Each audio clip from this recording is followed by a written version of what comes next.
I spoke to former U.S. National Security Advisor John Bolton about what could happen next. I asked about the Biden administration's handling of the war and whether Israel will be held accountable for the death of the World Central Kitchen aid workers. We also spoke about what that Israeli airstrike in Syria could mean for regional security. Listen in.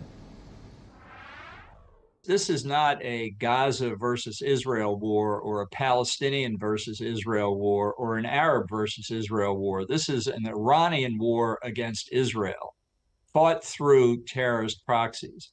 And the fact that Iran has not yet been held to account for any of it suggests that we're still in the very early stages of the war. Now, we'll see what happens.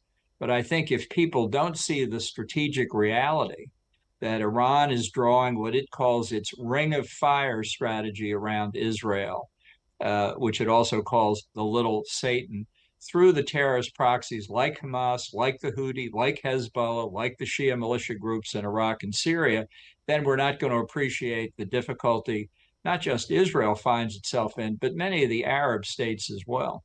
What we've also seen is this airstrike in Damascus, certainly perhaps changing the calculus here as well. What do you think this means for the security situation in the region? And would you say that we are on track for a direct confrontation between Israel and Iran as a result?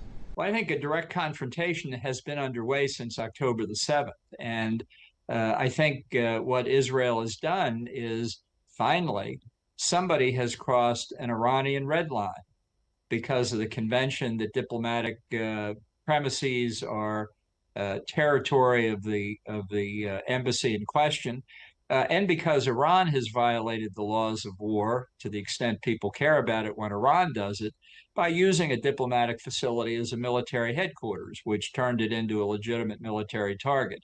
So we'll see what Iran does after the devastation they have unleashed across the region, see if they're prepared to go further.